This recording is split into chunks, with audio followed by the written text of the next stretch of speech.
Hello అండి, ఎలా ఉన్నారు అంతా? సో టుడే వీడియోలో మనం ఎటువంటి టిఫిన్లోకైనా సరే పర్ఫెక్ట్గా సెట్ అయ్యే అల్లం చట్నీని అయితే చూపించబోతున్నాను. ఈ అల్లం చట్నీని ఒక్కసారి టిఫిన్లో కనుక తిన్నారు అంటే మళ్ళీ మళ్ళీ తినాలనిపిస్తుందండి. అల్లం చట్నీ లేకుండా అసలు టిఫిన్ అయితే మీరు తినలేరు. సో అందుకోసం అనేసి నేను అల్లం చట్నీని అయితే చేయబోతున్నాను. ఇంకా ఈ అల్లంలో మనకి యాంటాసిడ్స్ అయితే ఉంటాయి కాబట్టి గ్యాస్ ట్రబుల్ ప్రాబ్లం అయితే ఉండదు.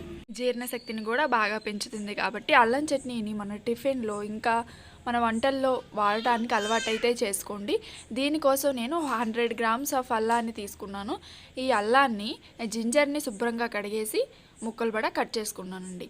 ఆ తర్వాత ఒక ప్యాన్ పెట్టుకొని దాంట్లోకి 100 ml ఆఫ్ ఆయిల్ని అయితే తీసుకున్నాను. అల్లం చట్నీ కోసం ఆయిల్ ఎక్కువగానే పడుతుంది కాబట్టి 100 ml ఆఫ్ ఆయిల్ని తీసుకోండి. ఆయిల్ కొంచెం హీట్ ఎక్కిన తర్వాత దాంట్లోకి మినపగుండ్లు 2 టేబుల్ స్పూన్స్ అయితే వేసుకోండి. ఈ మినపగుండ్లు వలన ఏంటంటే మనకి చట్నీ బాగా గుజ్జుగా వస్తుంది. లో ఫ్లేమ్లో ఉంచేసి ఇలా 2 minutes పాటు కలియబెడుతూ బాగా వేగనిచ్చుకోవాలి. మినపగుండ్లు కొంచెం కలర్ చేంజ్ అయిన తర్వాత దీనిలోకి మధ్యలోకి చీలికలుగా కట్ చేసుకున్న పచ్చిమిరపకాయలను అయితే వేసుకోండి. ఇలా కట్ చేసుకొని వేసుకోవడం వల్ల ఆయిల్ నుంచి మనకి మిరపకాయలు అనేవి పేలి పైకి రాకుండా ఆయిల్ అనేవి చిందకుండా ఉంటాయి.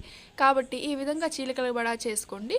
మీకు టేస్ట్కి సరిపడినంత, మీ కారానికి సరిపడినంత మిరపకాయలని అడ్జస్ట్ చేసుకోండి. సో ఈ విధంగా కొంచెం కలర్ చేంజ్ అయిన తర్వాత మిరపకాయలు మనం ముందుగా కట్ చేసి పెట్టుకున్న 100 గ్రామ్స్ ఆఫ్ అల్లాన్ని అయితే తీసుకోవాలి. మంటని లో ఫ్లేమ్లోనే ఉంచుకొని బాగా కలియబెట్టుకుంటూ ఉండాలి. అల్లంలో ఉన్న పచ్చి వాసన అంతా కూడా పోవాలి. మరీ ఎక్కువగా వేగాల్సిన అవసరం అయితే లేదు. ఒక 2 minutes పాటు ఈ విధంగా మగ్గబెట్టుకోవాలి. చూసారు కదా, కలర్ అయితే చేంజ్ అయిపోయాయి. ఇప్పుడు నేను దీనిలోకి కరెక్ట్ కొలతలను అయితే చెప్తాను. ఆ టిప్స్ ఫాలో అవుతూ చేయండి. పర్ఫెక్ట్ అల్లం చట్నీని అయితే తయారు చేసుకోండి. 100 గ్రామ్స్ ఆఫ్ అల్లంకి నాకు 100 గ్రామ్స్ ఆఫ్ చింతపండు పట్టింది. టర్మరిక్ అంటారు కదా అది. ఇంకా 200 గ్రామ్స్ ఆఫ్ బెల్లాన్ని అయితే తీసుకుంటున్నాను. ఇవి పర్ఫెక్ట్ కొలతలండి. ఇవి టిప్స్ ఫాలో అవుతూ చేయండి, చాలా బాగా వస్తుంది చట్నీ అనేది. ఈ విధంగా బెల్లము మరియు చింతపండు వేసుకున్న తర్వాత మంటనైతే లో ఫ్లేమ్లోనే ఉంచుకొని ఇదంతా చేయండి. బెల్లాన్ని కరగనివ్వండి పూర్తిగా. ఇలా కరుగుతూ ఉన్నప్పుడు అడుగంటే ప్రమాదం ఉంది కాబట్టి మధ్య మధ్యలో కలబెట్టుకుంటూ చేసుకోండి.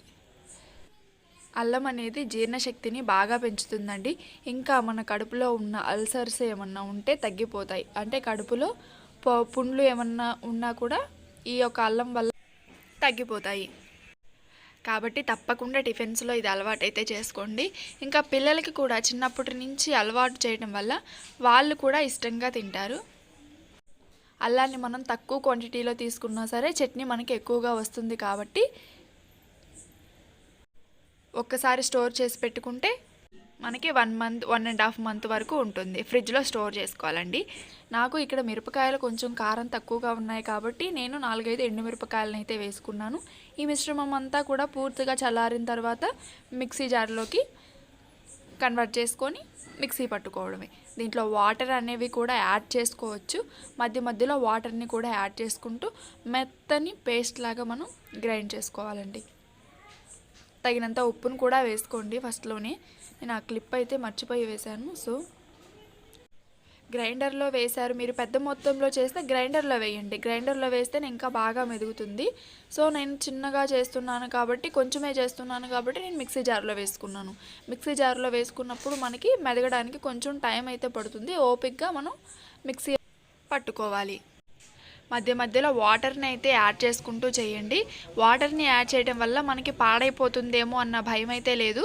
సో వాటర్తో పాటు కొంచెం పసుపును కూడా యాడ్ చేసుకోవడం వల్ల మనకి ఫ్రిడ్జ్లో పెట్టినప్పుడు 2 to 3 months అయితే ఇంకా నిల్వ ఉంటుంది.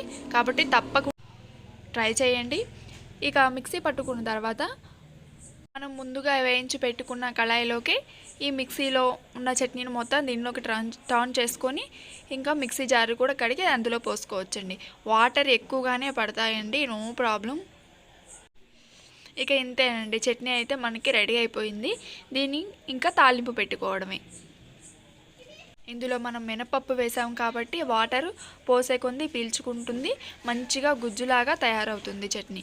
ఇక పోపు కోసం ఆయిల్ని తీసుకొని 2 to 3 టేబుల్ స్పూన్ ఆఫ్ ఆయిల్ని తీసుకోండి. ఆయిల్ కొంచెం హీట్ ఎక్కిన తర్వాత పోపు దినుసులను వేసుకోండి. ఇంకా 2-3 వెల్లుల్లిపాయలని ఇలా నల్లకొట్టి పొట్టుతో సహా వేసుకోండి. పొట్టుతో సహా వేస్తేనే మనకు టేస్ట్ అయితే బాగుంటుంది. ఆ తర్వాత సన్నగా తరిగిన కొత్తిమీర ఇంకా కరివేపాకు కూడా వేసుకొని కొంచెం వేగిన తర్వాత మనం ముందుగా చేసి పెట్టుకున్నాం కదా చట్నీ, అందులోకి టర్న్ చేయండి. ఇక ఈ మొత్తం కళాయిని తీసుకొని స్టవ్ మీద పెట్టేసేయండి. స్టవ్ మీద పెట్టి లో ఫ్లేమ్లోనే ఉంచేసి కలియబెడుతూ ఉండాలండి. అడుగంటుతూ ఉంటుంది కాబట్టి కలియబెట్టుకుంటూ చేయండి. ఇక ఇంతేనండి, పిల్లలు పెద్దవాళ్ళు ఎంతో ఇష్టపడి తినే అల్లం చట్నీ అనేది మనకి రెడీ అయిపోయింది. హోటల్ స్టైల్ అల్లం చట్నీ అండి ఇది. హోటల్లో కూడా సేమ్ ఇలాగే చేస్తారు. వాళ్ళ చట్నీ కంటే కూడా మనం చేసిన ఈ అల్లం చట్నీ అనేది సూపర్ టేస్టీగా ఉంటుంది. ఒక్కసారి ట్రై చేయండి, అసలు వదిలిపెట్టారు. సో వాటర్ అనేవి ఎక్కువగానే పడతాయని చెప్పాను కదా, ఇంకా కొన్ని వాటర్ని పోసుకుంటున్నాను. మనకి మినపప్పు ఉండడం వల్ల బాగా గుజ్జు రావడానికి వాటర్ అనేది ఎక్కువగానే పడుతుంది. సో ఇదండి, నచ్చితే లైక్ చేయండి, షేర్ చేయండి, కామెంట్ చేయండి. Thank you. Bye bye.